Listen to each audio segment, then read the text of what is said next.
السلام علیکم شاہ صاحب، آپ کا بہت شکریہ کہ آپ نے ہمیں آج یہاں پہ وقت دیا اور آپ نے ہمارے ساتھ مل کر کسی جو ایک اچھی گفتگو کا جو آپ معاشرے کے حسن و نکھار کے لیے جہاد کر رہے ہیں اس میں اپنا ادنا سا ساتھی تصور ہونے کا آپ نے موقع دے دیا. آپ کی اس عزت افزائی کا بہت شکریہ. بہت شکریہ ظفر اقبال ظفر صاحب، میں آپ کا دلی طور پہ شکریہ ادا کرتا ہوں کیونکہ ایک عرصے سے تعلق ہے آپ کے ساتھ، اور لکھنے پڑھنے بولنے کا تعلق ہے. سب سے جو بڑی بات ہے محبت کا تعلق ہے. میں آپ کا بڑا شکر گزار ہوں کہ آج کی نشست کو آپ نے ممکن بنایا.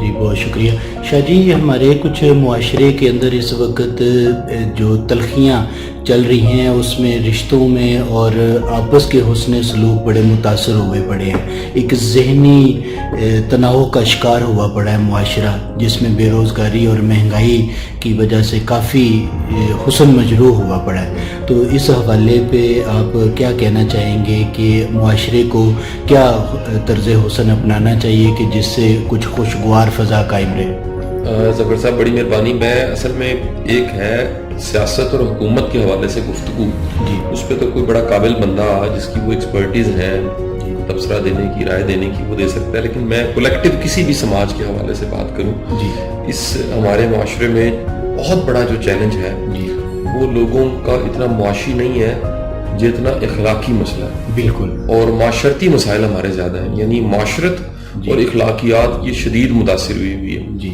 اور بڑی دنیا ایسی ہے سر جو ایک دوسرے کا احساس کرنا چھوڑ چکی ہے. بڑی دنیا ایسی ہے سر جو مدد کرنا ہے اس کو ڈبے میں ڈالنا پسند کرتی ہے، لیکن اپنے قریبی کسی رشتہ دار کی جیب میں ڈالنا پسند نہیں کرتی. اس معاشرے میں آپس کے رشتے، وہ رشتے جن کی وجہ سے بھرم قائم رہتے تھے، حیاداریاں قائم رہتی تھی، معاشرہ چلتا رہتا تھا، کمزور ہونے لگ پڑے. اس معاشرے میں ایک بڑا چیلنج یہ بھی ہے کہ ہر کوئی مادی تعلق رکھنے کو تیار ہے، ضرورت کا تعلق رکھنے کو تیار ہے. بے غرض ہونا ختم ہو چکا ہے. اظہار قربانی کے جذبے آپ کو بڑے کم ملتے ہیں.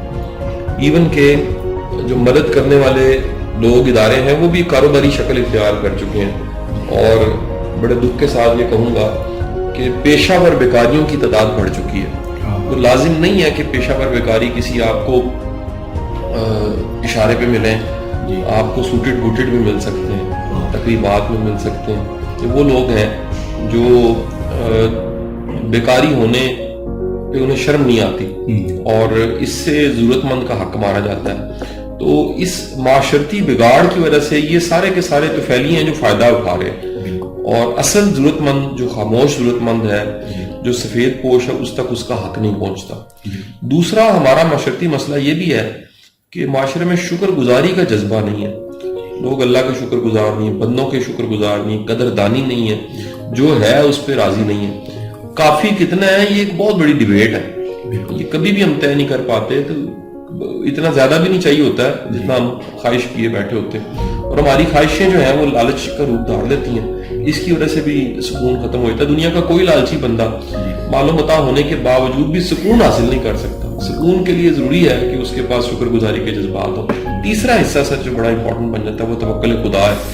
یہ ہو نہیں سکتا کہ کسی کا رجوع اللہ پہ ہو، اس کا بھروسہ رب پہ ہو، اس کا توکل رب پہ ہو، اور وہ صاحب ایمان ہو اور وہ ناخوش بھی ہو.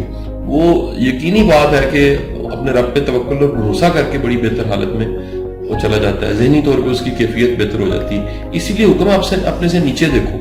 جب آپ نیچے سے دیکھتے ہیں تو پھر آپ کو پتہ لگتا ہے کہ دنیا کس کس مشکل میں ہے، کس کس پرابلم میں، کیا کچھ فیس کر رہی ہے. پھر آپ کے شکر کے جذبات خود بخود آتے ہیں آپ کے پاس.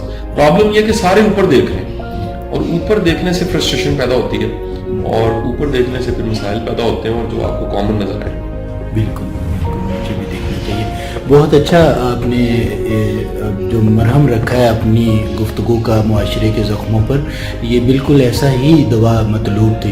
دوسرا شاہ صاحب، آپ ماشاءاللہ خود ایک استاد ہیں اور تعلیمی جو جہاد میں آپ میدان عمل میں جس طرح سے کام کر رہے ہیں، اللہ تعالیٰ آپ کو مزید اس میں کامیابیاں عطا فرمائے، ترقیاں، اور آگے اس کو جہاں تک آپ اس کو چاہتے ہیں آپ کے خوابوں کو وہ تکمیل دے. کیونکہ آپ تعلیم سے اپنے معاشرے کو جس طرح طرح سرشار کر رہے ہیں، یہ ایک بڑا نمایاں کردار ہے اور پوری قوم اس کو جانتی ہے۔ شاہ صاحب، اس ایک اور تناظر ہے تھوڑا سا، جس طرح ہمارے پرائیویٹ سکولز ہیں، جس طرح یہ میرا بچہ میرے پاس علی ظفر بیٹھا، تو جب میں نے اس کو کسی سکول میں داخل کروانا تھا تو میں نے مختلف سکولوں کا وزٹ کیا، تو مجھے انتہائی یہ چیز کا دکھ ہوا کہ وہ سکول کم تھے اور تعلیم بیچنے والی دکانیں زیادہ تھیں۔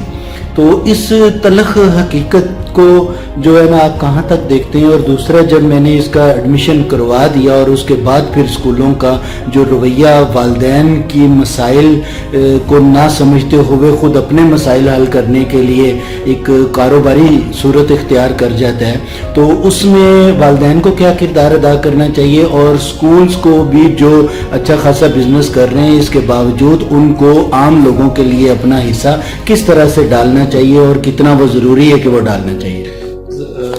ظفر اقبال صاحب، یہ بالکل سچ ہے اور ایسا ہی ہے۔ پرابلم اصل میں یہ ہے کہ ایجوکیشن ذمہ داری تھی اسٹیٹ کی۔ پچھلے 30 سالوں میں اسٹیٹ نے ایجوکیشن کو اس طرح سے اپنی ذمہ داری نہیں سمجھا، اسٹیٹ کی ترجیحات میں اس طرح نہیں ہے، نہ اس طرح کے فنڈز ہیں۔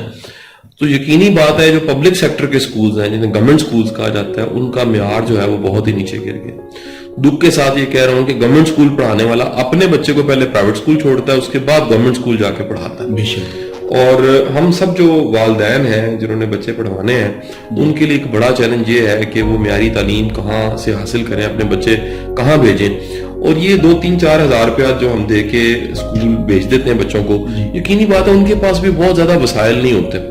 یہ یعنی اصل میں کہہ لیجئے کہ ایک ہی وقت میں ہمارے معاشرے کا ہر فرد، والدین، اسکول مالکان، ٹیچر اور بچے بھی، یہ سب ایک ہی وقت میں دو ان کے روپ ہیں، ایک ہے ظالم کا روپ، دوسرا ہے مظلوم کا روپ۔ جی بالکل۔ اچھا، اب آ جاتے ہیں کہ والدین کے ساتھ جو ظلم ہوتا ہے وہ تو آپ نے بتا دیا۔ جی، آپ اسکول مالکان کی کبھی داستان سنیں تو آپ کو پتہ لگے گا کہ وہ تھوڑی سی فیس میں جتنے نخرے انہیں برداشت کرنے پڑتے ہیں، جو باتیں انہیں سنی پڑتی ہیں، اسی میں سے فیسیں نکال رہے ہوتے ہیں، اسی میں سے بل دے رہے ہوتے ہیں، اسی میں سے ٹیکسز دے رہے ہوتے ہیں، اور ایک کوٹھی اسکول چلا رہے ہوتے ہیں جس کا رینٹ بھی وہ دے رہے ہوتے ہیں۔ یقینی بات ہے یہ کام ہوتا اسٹیٹ کا۔ جب اسٹیٹ نے یہ ذمہ داری نہیں پوری کی تو یہ ایک نیا طبقہ پیدا ہو گیا جو پرائیویٹ سکولز کا تھا، پرائیویٹ کالجز کا تھا، پرائیویٹ یونیورسٹیز کا تھا۔ اب اس میں سب سے امپورٹنٹ چیز آ جاتی ہے کہ والدین کو اپنی ذمہ داری بھی قبول کرنی چاہیے۔ وہ بھی اسکول پہ چھوڑ کے سارا کچھ ختم نہیں کر سکتے۔ اب میں خود، کیونکہ ایک عرصہ میں نے اسکول کو خود دیکھا ہے، چلا کے دیکھا ہے، آپ یقین کریں بڑی بڑی حیرت ہوتی تھی کہ والدین کے انتہائی ناشکر رویہ ہم نے فیس کیے۔ اور وہ یعنی داخل کروانے کے بعد اگر یونیفارم کا بھی کہا جاتا تھا کہ آپ پراپر یونیفارم پہنائیں، وہ مائنڈ کرتے تھے اس چیز کو۔ جوتا تھا وہ کہتے تھے خود لے کر دے دیں آپ، کتاب اگر نہیں ہے وہ کہتے تھے ہم کہاں سے لا کے دیں۔ یعنی اب یہ اگر برے سے رویے ٹیچرز، پرنسپلز بھی فیس کریں تو ہم کیا امید کریں گے کہ یہ مطلب کیسے معاشرہ آگے بڑھ سکتا ہے؟ تو یہ تو اب یہ گلے پڑ چکا ہے، جس کا تو کوئی حل نہیں ہے۔ یا تو گورنمنٹ سکول میں جائیں آپ، پبلک سیکٹر میں داخل کروائیں، اور اگر یہاں داخل کروانا تو یہ مسائل ہر جگہ ہی ہیں۔ یہ ایلیٹ سکولز کے بھی ہیں، اور یہ جو ہم جو تھوڑی بہت فیس 2-4-5 ہزار روپے دے کے جمع کرواتے ہیں علی ظفر کو، یہاں پر بھی یہی مسائل ہیں۔ بالکل ایسا، بالکل ایسے ہی شاہ جی، اور آپ نے بڑی اچھی تجویز دی جس میں والدین کو اور ٹیچرز کو دونوں کو اپنے حسن سلوک میں جو سامنے لے کے آنا چاہیے، معاملات اپنی ذمہ داریاں بخوبی نبھانی چاہیے، ایک دوسرے پر نہیں ڈالنی چاہیے۔ تو دونوں اگر فریقین اچھے طریقے سے اپنا فرض نبھائیں گے تو ظاہر ہے اس پہ بچے کی ذہنی تربیت پہ بڑا اثر پڑے گا۔ شاہ جی، آپ ماشاءاللہ اللہ نے آپ کو موقع دیا، اور ہماری پاکستان کی گورنمنٹ نے بھی یہ سمجھا کہ آپ کلچر کے ڈپارٹمنٹ کو بڑا پالش کر سکتے ہیں اور اس کو اس کے صحیح معنوں میں جو ہے نا آگے لے کے آ سکتے ہیں، اور یہ ذمہ داریاں اس طرح سے آپ نبھا سکتے ہیں کہ اس سے ہر ہمارا مکتبہ فکر کا جو فرد ہے وہ مستفید ہو سکے۔ تو اس میں شاہ جی، کیونکہ میں تو انڈین پنجاب کے کچھ ایکٹرز کا بھی انٹرویو کرتا رہتا ہوں اور میرے خود آرٹیکل بھی وہاں پہ چھپتے ہیں، تو یہ جو ابھی ہمارے انڈین آرٹسٹ اور پاکستانی آرٹسٹ جو اپنے اشتراک سے پنجابی فلمیں بنا رہے ہیں وہ بھی یقیناً آپ کی نظروں سے گزری ہوں گی، تو اس کو آپ کس طرح سے دیکھتے ہیں؟ اور ان دونوں ملکوں کی جو فنکاروں کے اشتراک سے بننے والی فلمیں یہ ملکی آپس میں فاصلوں کو کتنا کم کر سکتی ہیں، اور ان دونوں کو کس ٹاپک پہ زیادہ کام کرنا چاہیے؟ ظفر اقبال ظفر صاحب، میں نے یہ دیکھی نہیں ہے فلمیں جی، ایک تو میں گزارش کروں گا، میں اپنی کوتاہی مانتا ہوں کہ میں نے موویز نہیں دیکھی، لیکن اگر کوئی بھی کام جس سے امن بڑھ رہا ہے، باہمی رواداری بڑھ رہی ہے، برداشت بڑھ رہی ہے اور تعلقات بہتر ہو رہے ہیں، میں اسے اپریشیٹ کرتا ہوں. اور میرے کیونکہ میرا لہجہ کیونکہ پنجابی ہے، اردو میں میری ویڈیوز ہیں، کچھ ویڈیوز تھوڑی سی پنجابی میں بھی ہیں، اور آپ جس علاقے کی بات کر رہے ہیں وہاں سے مجھے بھی فیڈ بیک آتی رہتی ہے یوٹیوب پہ، بڑے محبت کرنے والے لوگ ہیں، اکنالج کرنے والے لوگ ہیں، اور میں دلی طور پہ اپریشیٹ کرتا ہوں کہ آپ اگر لکھتے رہتے ہیں اور وہ لوگ پڑھتے ہیں، وہاں پرنٹ ہوتی چیزیں آپ کو اکنالج کرتے ہیں، تو یہ بڑے خیر کی بات ہے. اور میری دعائیں بھی ہیں کہ وہ سب لوگ جو وہاں موجود ہیں مختلف مذاہب کے، اللہ تعالیٰ ان کے لیے آسانیاں کرے. آمین. شاہ صاحب آپ نے ماشاءاللہ بہت اچھا، کیونکہ آپ کی تو گفتگو ہی ایسی ہوتی ہے کہ ہم گھنٹوں اسے سنتے جائیں اور سیکھتے جائیں، اور لفظ آپ کے جو ہے نا وہ دماغ کی بجائے دلوں پہ نازل ہوتے ہیں. یہ اللہ نے آپ پہ کرم رکھا ہوا ہے، اور ہم تو جتنا بھی وہ اپنی پیاس بجھا سکیں اس چشمے سے وہ کم ہے. بڑی آپ کی کتاب آئی ہے، اس کی مبارکباد آپ کو. ظفریات بڑی شاندار کتاب ہے، اور آج میرے پاس یہ پہنچ بھی گئی. میں آپ کے لیے بھی دعا گو ہوں کہ جتنا خیر کا کام کر رہے ہیں آپ، اور آپ ہمدرد انسان ہیں، محبت کرنے والے انسان ہیں، خیر پھیلانے والے انسان ہیں. میری بہت ساری دعائیں ظفر اقبال ظفر صاحب کے لیے. بہت شکریہ سر. اور قلم کتاب کے ساتھ وابستہ جو ادب کے طالب علم ہیں ان کے لیے کچھ اپنا کوئی پیغام؟ ظفر صاحب میں تو یہ کہوں گا کہ دیکھیں، قلم والا قلم کو حقیر نہ سمجھے. قلم بہت بڑی طاقت ہے، اللہ نے اس کی قسم کھائی ہے، اور یہ اتنی بڑی طاقت ہے کہ اس سے نصیب بن سکتے ہیں، اس سے نصیب اجڑ سکتے ہیں کسی کے. تو آپ کی تحریر، آپ کے جملے، آپ کی بات چیت، آپ کا لکھنا، آپ کا بولنا اگر کسی کے لیے فائدہ مند ہے تو یہ صدقہ جاریہ بن جاتا ہے، اور خبر نہیں ہوتی کہ آپ نہ بھی موجود ہو تو آپ کا لکھا ہوا کسی کے لیے ہدایت کا سورس بن سکتا ہے. تو سب کے لیے میری خیر کی دعائیں. بہت شکریہ سر جی، اللہ آپ کو سلامت رکھے، اور ایسے ہی آپ اپنے ملک و قوم کی خدمت کرتے رہیں. بڑی عنایت جناب.